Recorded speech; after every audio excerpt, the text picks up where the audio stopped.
Hey everyone, and welcome to the Deathtones channel. I'm Billy Bones, singer-songwriter of the Deathtones. Tonight we're back with another episode of Deathtones Unmasked, where I sit down with a band member for a one-on-one interview and ask them 20 questions about themselves, their process, and some interesting hypothetical questions. Tonight I'm here with Mr. Grimm, the drummer for the Deathtones. How are you doing? I'm all right. How about yourself, Billy? I'm doing good. It's been a long week, but we're almost done with it. We're getting there. Working for the weekend, baby. You know it. All right, well, let's get right into it for question one.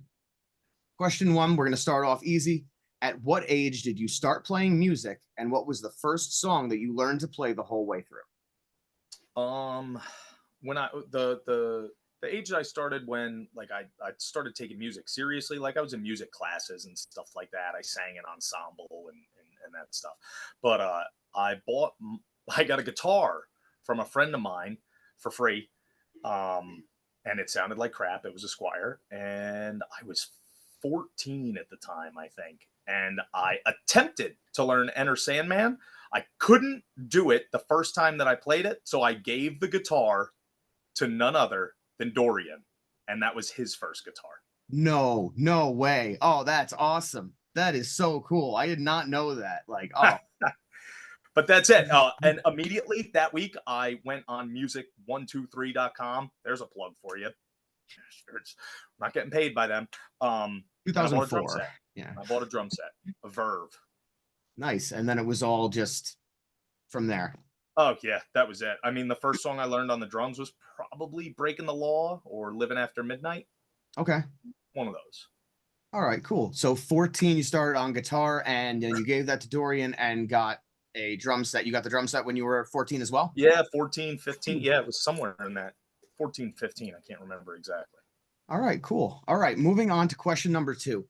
We all had one or two musicians that really inspired us to get us to where we are today. Who was that for you and why? It can be more than one person. It doesn't need to be a famous person either. It could be like the old dude down the street who taught you how to play drums, or a school teacher that may have seen some latent talent in you and helped to nurture that. So the first inspiration that I ever had on drums was Lars Ulrich. I saw a live video of Metallica that I had downloaded off Kazaa, and I watched him, and I was like, man, that looks awesome. And then my biggest idol and inspiration on the drums is Dave Lombardo. He is an absolute machine. Oh my God, I model so much of my drumming after him. Anybody that's out there, you go listen to old Slayer or anything that Dave Lombardo did, really, you'll hear a lot of me. You'll hear where my influence comes from. Awesome. Okay. Moving on to question number three. We're doing really well right now. How many bands have you been in, including the Deathtones? I don't need names. Give me a number, anything. We've all been in a lot. All right, give me a second here. I might use the whole minute on this question.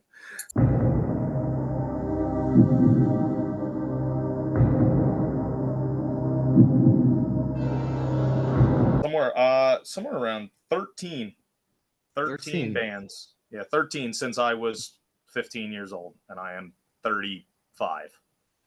Okay.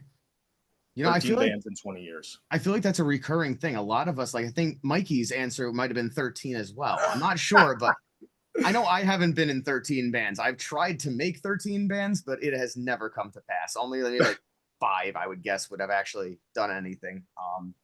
But they all had 8 different names in the early days, because it's like, that's an even cooler name. We got to change the name now, you know? Yeah. Now that we're on the subject of the Deathtones, this is question 4. What was your favorite album to write with the band? Why? And what was your favorite song from said album? Favorite album to write or favorite album? Favorite album. Let's see. What does it say here? So I have it in front of me. Yeah. What was your favorite album to write with the band? My favorite album to write was Universal Monsters, man. That's it was a totally different writing process. The songs all being very atmospheric and centered around the movie so much, not just lyrically. But musically and atmospherically, we wanted everything to envelop. You know, when you listen to it, we want you to be there. So it was really cool to write and create each individual song and the drums on it, with that in mind, to really want to put somebody in an environment, not just audibly. My favorite song off of the album, oh man, it's got I think it's the Wolfman. Okay. I I thought it think might have it's been a tie between Wolfman and Invisible Man for you. I yeah, was yep, thinking, yep. Oh man, but it's that intro to the wolf. I don't know everything about it, and then the transformation breakdown, and oh, it's great. It's great. I And the remember when riff. we were, pardon me. Yeah, I'm sorry. Go ahead. No, go ahead. I just remember when we were writing that and you had sent me the text message like, I want a breakdown in this. Do a breakdown. I was like, okay, I'll figure something out later on that night. It's like, how's this? It's exactly what I wanted. Okay. I was like, oh, this is perfect. Oh yeah, it was great, and that was it's oddly enough, not to run long on the answer, but oddly enough, most of my best, I think my best, or when I really love a song, uh, I write the drums immediately. But it actually took me a little while with the Wolfman, and I sat on it and I listened to it without anything, just the music, for oh my god, I don't know, at least a week, which probably sounds like a very short amount of time for people, but like Colorado Boogie, I wrote and recorded Colorado Boogie in 45 minutes. I was gonna say Colorado Boogie. You like were eating breakfast and you just like dropped your fork and ran downstairs. You're like, I need to Yeah, do this right now. I was like, oh my god, it's in my head. I was like, I could get it done. I could get it done. I look at my watch. I'm like, I could do this before work. Down the coffee, just run downstairs. That was it, man. But so a week sitting on a song and listening to it and perseverating on it and what I want to do and where it should go is that's that's a lot for Yeah. me. That's not usually how I write. I like to feel it and get it down. But anyway, I don't want to. Okay.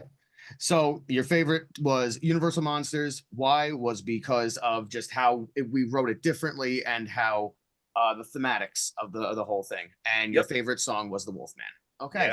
Yeah. Moving on to number 5, still on the Deathtones. What is your all-time favorite Deathtones song? I think it's Colorado Boogie. It's Okay. Colorado Boogie's up there.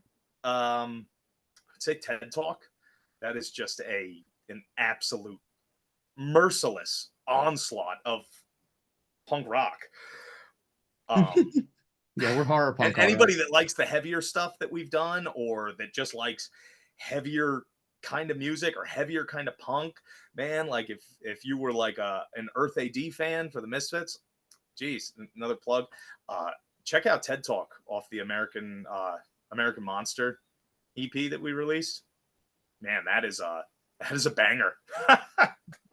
We're actually going to get more into American Monster in a little bit, but moving on to number 6, and this is something that I feel like you and I talk about a lot because we're so varied in our sound. If you could choose one Deathtones song to show people exactly what we personify as far as genre, sound, or theme, which song would you show them? Ooh. It's a toss-up between two, but I'm leaning more towards the one, maybe at like a 51% to a 49%. But my two toss-ups would be This Darkest Night. I think that really showcases what we do, what our sound is. It's heavy enough, but it's I don't know, it's catchy enough and sing-songy enough in all the right places. It's got a breakdown, it's got solo, like it's really, really well done. The other song is I'd say Friday the 13th. And I think Friday the 13th is the 51%. Okay. I So think leaning more toward more towards Friday the 13th. I think that captures a little bit more of what we are, I think. yeah, it's more horror than Yes. Yep. because And it's a little bit more straightforward, which I'm not saying that we're not thematic and we're not atmospheric, because we do so much. But I think the heart of everything is that is that riffing, that rhythm section between me and Mikey Murder. It you get that pocket and you get that lock of just I don't know how to explain it. Any musician out there gets it though. Okay. So now on to number 7. And this is going to be fun for you. Explain in detail where your Deathtones character came from. So we'll start with the name. So the name Mr. Grimm is my legal name. That is my name, Michael Grimm. So nothing special there. As far as the whole like wrestling gimmick, and I mean, if that's what we're talking about, we're not going back to the original with the hockey mask, right? Whatever, man. From the beginning, the progression, the whole Oh, thing. all right. So Yeah. so way back when everything started and we were wearing the horror masks, I was wearing a hockey mask, Friday the 13th, Jason. And that was because I love Jason Voorhees. I mean, I'm sitting here. You can see behind me that I have a small horror collection. It's actually spans the rest of the wall. But the biggest thing is Friday the 13th. I've been to Blairstown. I've been to the camp, all that stuff. So that's where that all came from. But the wrestling gimmick, I've been a giant wrestling fan my whole life. I'm literally sitting here wearing a WrestleMania 35 sweatshirt, and on the TV I am watching Raw's War from 1998. It's Ken Shamrock versus Owen Hart. Oh, sorry, no, it was Ken Shamrock versus William Regal, and Owen Hart ran in and interfered. Bastard. Anyway, I have loved wrestling ever since I was a little kid. It's everything that I want to be. I lift weights every day, and I watch old wrestling while I do it. That's where the gimmick came from. It's everything that I have ever loved since I was 3 years old. I learned how to talk quoting Hulk Hogan promos. That's how much I like wrestling. So that's where the gimmick came from. Okay. Well, actually, that segues perfectly into question number 8. Okay. The Deathtones have always been into professional wrestling in one way or another. Who is your favorite wrestler of all time? Oh, of all time? You can only pick one. It's like the Highlander. Of all time. Not fades or fads, not phases. Of all time. That one wrestler. Mm-hmm. There were a lot of different things. So I'm trying, like, as an adult, I've come to appreciate other wrestlers for what they have done, but they weren't anything that I looked at in my youth, up to I was, I don't know, 20. And then when I was like, oh, looking into like classic wrestling and listening to stories and then really doing like reading up on them and stuff like that. But like growing up, I was Hulk Hogan and I was Macho Man. I have a Hulkamania tattoo on my arm. A Hulkamania tattoo. I've got Macho Man sunglasses, like. So that was it when I was a kid. But I want to say as an adult, and I think all of my friends would know what I would say, it's Ric Flair. Okay. That's it. It's that. I went to a horror convention, and the only thing I wanted to do was shake Ric Flair's hand. What was Ric Flair doing at a horror convention? That's what signing autographs. Just not a con, not like a Comic-Con, not like a nope, wrestling. It was New Jersey Horror Con in Cherry Hill, New Jersey. Yep. And I ended up getting an emergency call from my job. So I had to drive 4 hours back to Middletown, New York. And my buddy who I was with, he was like, listen, he was like, you got to go. He was like, whatever you want to do, the one thing you want to do, I'm going to make sure you get to do it before you leave. And he was like, you want to meet Kane Hodder? To everybody that doesn't know, Kane Hodder plays Jason in 4 of the Friday the 13th, parts 7, 8, 9, and 10. And I was like, no, I want to meet Ric Flair. And he just looked at me dumbfounded. And I was like, that's huge for me. So I met Ric Flair and I shook his hand. He's like, you want an autograph? I was like, nah. He was like, you want a picture? I was like, nah. I was like, I just want to shake your hand and tell you how amazing you are. And that was it. That's awesome. That's a great story. Yeah. It's a very wholesome story as well, which I feel like is a rarity from you. listen, there's some lightheartedness and some emotion in the absolute debauchery that I cause. Continuing on, number 9. Still on wrestling. And I feel like I know the answer to this one. And most people who have seen you in band pictures probably know this one. If you were to join a professional wrestling organization tomorrow as a performer, what would your ring name be? Would you be a face or a heel? And what would your style be? Like bruiser, technician, high flyer, submission specialist, like. Oh, the name would be Mr. Grimm with the moniker The Beast, Mr. Grimm, because I have a giant tattoo that says Beast on my stomach. Let's see. Would I be a face or a heel? Is that what you asked? Yep. A heel, 100%. Heels have more fun. That's it, man. I want to be a bad guy. I want people to hate me, and I just want to get under somebody's skin, and I can do it. I know I can do it. Yes, you can. And then you are terrifying. It's not a bad thing. It's like you're very, very good at that persona, at the Charles Manson that just happens to be like 6'2" and made of just muscle. Like it'd just be terrifying. What did I say in that old promo that we made for that music Oh God. video? I'm a straight razor. I'm a boxcar hobo, right? Yeah, something like that. Yeah, God, it was something about a jug of wine. There was something in there. I think you just took an exact friggin' It was a Charles Manson thing. Yeah. Good old Charlie. So, and then the last part of that question, you had said, what was it? I'm sorry. What would your style be? I think it would just kind of be like that powerhouse, not like a brawler like Stone Cold, and not a powerhouse to the extent of Brock Lesnar, because no way am I saying that I am built like Brock Lesnar. But in that style, like it's just like, wow, this guy is just an absolute machine, just power move after power move, throwing people around. It's that Brock Lesnar thing, like, look what I can do. I don't know why, but I could see in my head you doing like a lot of like Kevin Nash stuff. Yeah, that's that kind of. That's the same thing. It's that big guy. It's like, man, and every move is a big powerhouse move. It's a hard hitting move. You know, Kevin Nash is not throwing suplexes and hurricanranas around. You know, it's just get him in the corner, big elbows, big boot, power bomb, like the 5 moves of doom. That's what they call it. Like just a big dude, but not like a freak of nature big dude. Just a regular big dude who can do damage. Not like your Brock Lesnar, Rippling can throw people 8 miles. Yeah. Correct. That's it. Not anything over the top, but like when you look at somebody like that guy could probably handle himself pretty well. Okay. Last question before we take a break. Question number 10. And I feel like this might actually be interesting. Out of the big 4 horror movie slashers, who would win in a fight?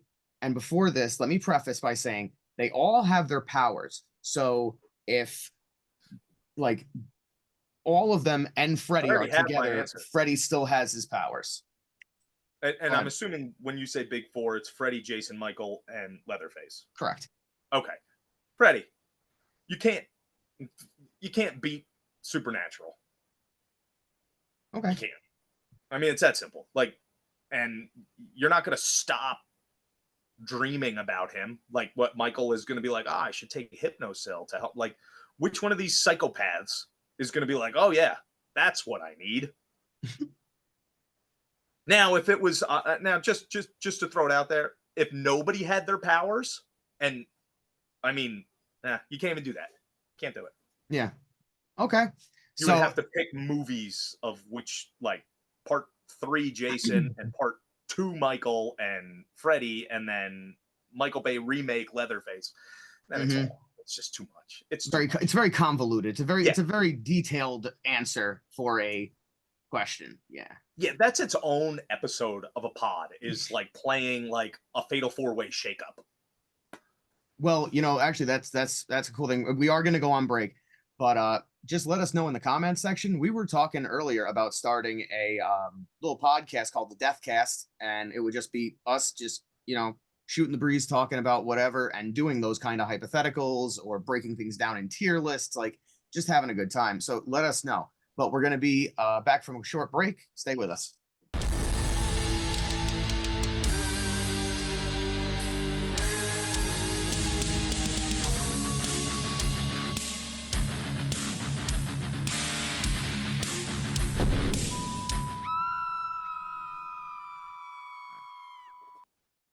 Hey everyone, and welcome back to Deathtones Unmasked. We're going to kick it back right immediately where we left off. Question number 11. This doesn't have to be in the big four slashers. Who is your all-time favorite horror movie antagonist? Michael Myers in 1978, the original Halloween. Okay. Just that, not Michael Myers on the whole. 1978, Michael Myers. Okay, perfect. That's a clean, concise answer. Exactly what we needed.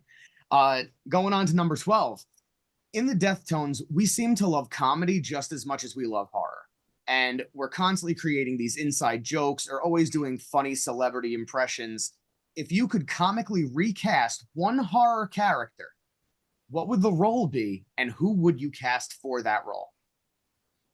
Ooh, all right. I think I would cast Don Rickles as Freddy Krueger. That's awesome. That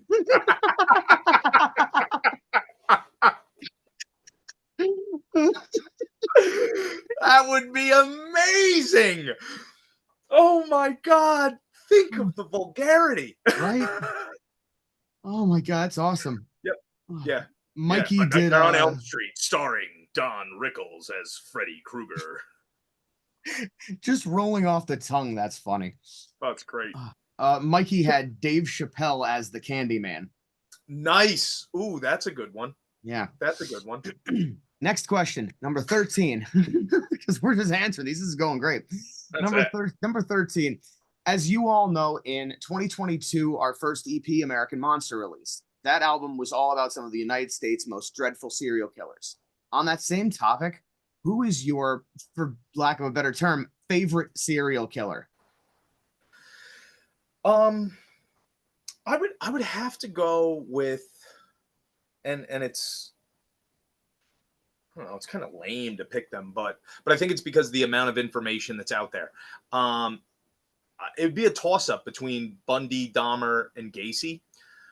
Not for anything that they did, but I think because of the insane amount of information and media between movies and books and podcasts and everything, geez, just news articles and Wikipedia and so many different forms of media and information on those three. I think that's makes it more interesting because I mean there's some that are interesting, like the New Orleans Axemen, but you're only going to find, I don't know, a page worth of information on it. Yeah. But he's interesting. If you're not playing jazz music, I'm going to attack you with an axe. That is strange. Wow. We need to write a song about that, but I feel like we're going to need Dorian to do the brunt of the writing because I don't know jazz, guy. I don't know it. Like I'm a punk metal guy. I think if we're doing that, spoiler folks, we should cover Jazzman, but then change all the lyrics to be about the Axemen. We will look into licensing. Otherwise, it might just go on YouTube. Oh, God. Stay tuned. Stay tuned. Question number 14. If you could go out to dinner with one person, alive or dead, who would it be? Where would you go? And what would you order? It'd be Lemmy Kilmister from Motorhead. He was another huge musical influence of mine, but not in my playing. Where would I go? Oh my God. I don't have a name for a place, but I would just go to like the best steakhouse I could find if I could. If it was up to Lemmy, we would just hang out at the Rainbow. Okay. And what would I have? Yeah. Steak. Oh my God. Big ass bone-in ribeye. All right. I'm very close to that too. I can't say, oh, me too, because I haven't done my interview yet. And it's going to be interesting when I decide to do that, how I'm going to do it, because I'm the one interviewing.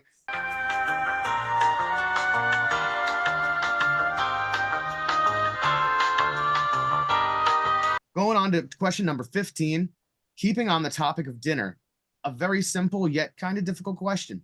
What is your all-time favorite food?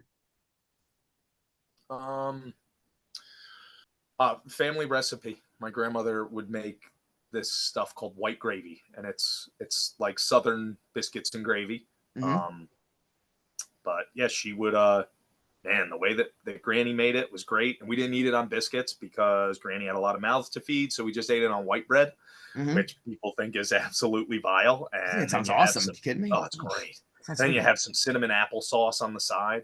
And if Mm. you're in a pinch and you don't have applesauce, you can have cranberry sauce and it tastes just as good. I was born and raised on that stuff, man. That is it. If I could eat one thing for the rest of my life, it would be my grandmother's white gravy. Number 15. This is the last one about food. You, sir, have 16. been no. Oh, sorry. Yep. You know what? I have it titled as 15 twice because I sent it over and I didn't edit it. Thank you so much for catching Folks, I'm out of here. This is unprofessional. that. Get some. I'll be in my trailer. That's it. I can't work like this. I'll be in my trailer until you get me a better trailer. Okay. The 16. Sorry, folks. The last one about food. You, sir, have been found guilty of an awful crime, and your execution date is tomorrow. What would your last meal be? It can be any amount shy of the Lawrence Brewer meal. And I said this in the last episode for anyone wondering. He was a Texas death row inmate. His last meal was so huge that when they gave it to him, he was like, "Oh, I'm not hungry." And so now Texas death row inmates don't have last meals anymore because of Larry. Because of him. Because of One dickhead bad Larry. apple. Yep. One bad apple spoils bad all apple. the rest of the death row inmates. Wow. All right. Well, I mean, you're on death row. Come on. Yeah, you know, you're you don't need the probably calories. you're probably a really bad person if you're on death row. Yeah. You'd think so. There's probably a reason most of the time. All right. So my final meal, it could be anything.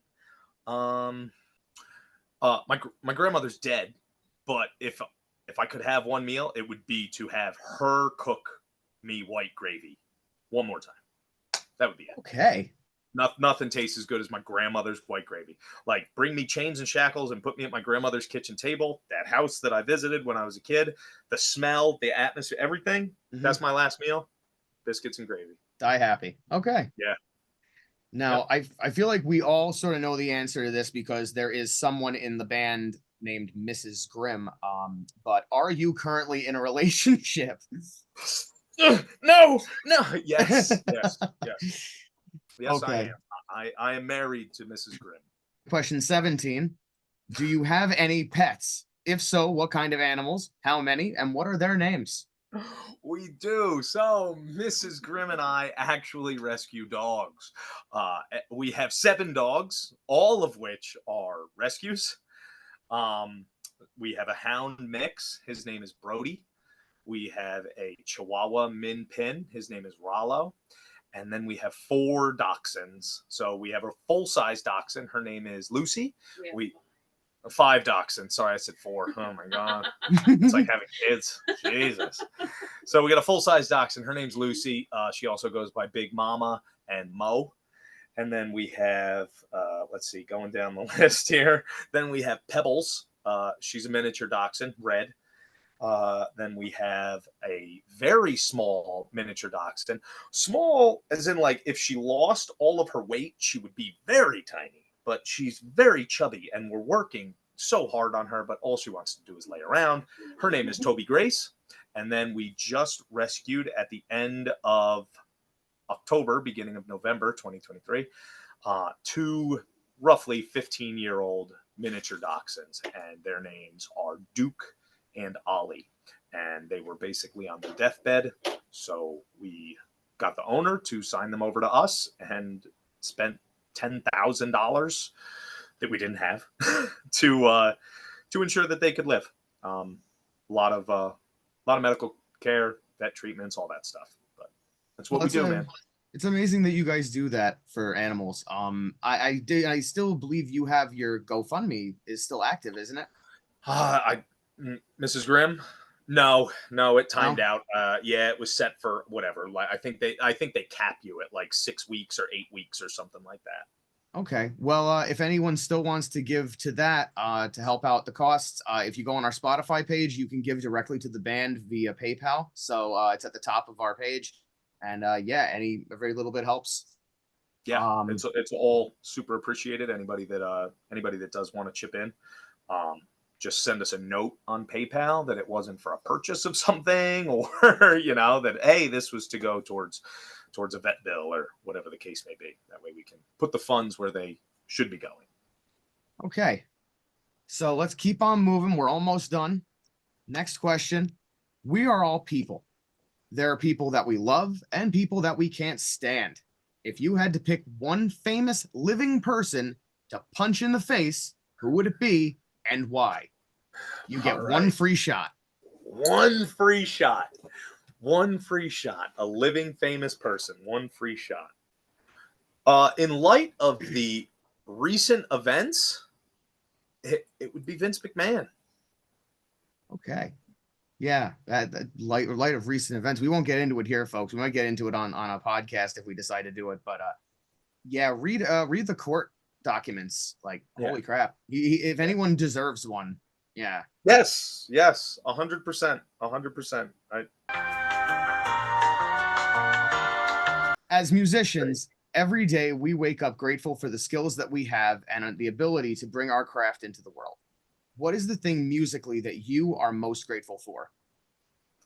Oh man, music has gotten me through so much, and I know so many people say that. I had, not to get into anything because I'm not doing that, but I had some very dark days when I was younger, and music always helped me through that. And I know that you hear so many musicians say that, but we say it because it's true. There's so much emotion inside of music, and you find that right song when you're in that right mood, and it can just do it for you. And there are songs that bring me back to when I was a kid. There's songs that make me think of my father who passed away, and I'll still shed a tear to this day when I hear Bob Marley, "Don't Worry, Be Happy." But yeah, like heavy music helped me through my angsty teenage years and stuff like that. It's music is a healer. And I used to say this with in an old band that I was in. Me and the guitarist believe firmly that if everybody in the world played an instrument, there'd be next to no fighting, because it's so easy.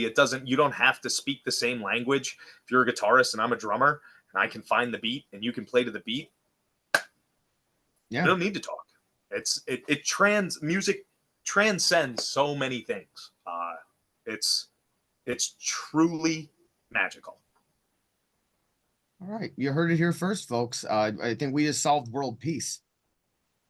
Start playing instruments, y'all. Start playing instruments. Or Mr. Grimm gonna come around, power bomb you. Like, I'm sorry, it's just what it is. If he doesn't get the Nobel Peace Prize, he's gonna come power bomb you. This guy figured it out. Thank you. Hello. Pick up a recorder. Oh, thank you so much for being on the Deathtones Unmasked. Our last question really isn't even much of a question. Do you have any parting words for our viewers? Thank you. Thank you for the support.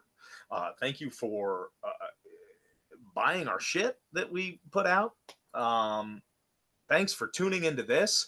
And make sure that you check out Universal Monsters. The EP is available for purchase on We Are Horror Records Bandcamp. You can get it digitally. You can get it physically. There's merchandise that goes along with it. I can't say enough good things about We Are Horror Records. They have been so good to us. Can't thank them enough for their continued support. And yeah, or if it's not what you're looking for, find it streaming and stuff. But we definitely suggest you support. And if I'm not mistaken, that We Are Horror, it's available now. Like, if you have to wait for us to put it out on, for it to go live on Spotify, iTunes, all that, you have to wait till midnight. If you want it before anybody else, you want to beat the rush, go to We Are Horror Bandcamp, man. Get that. You can get that album. You can get it. First listen. First one to listen. And I do believe also that tomorrow, I think, Horror Punk's Not Dead Volume 3, a compilation through We Are Horror Records, is also going to be released. I don't think we're on that one. I don't think so. I think we did 1 and 2. Yeah. Well, I mean, you got to give the rest of people a crack. I mean, you know, I'm Sorry. sorry. Well, I'll let you go, Mr. Grimm. Everybody, thank you so much for tuning in to Deathtones Unmasked. We appreciate you watching. Make sure to like, subscribe, share with your friends, ring the notification bell so every time that we post something, you'll get a little dee on your phone. So thanks again, everybody. Have a great night and stay spooky.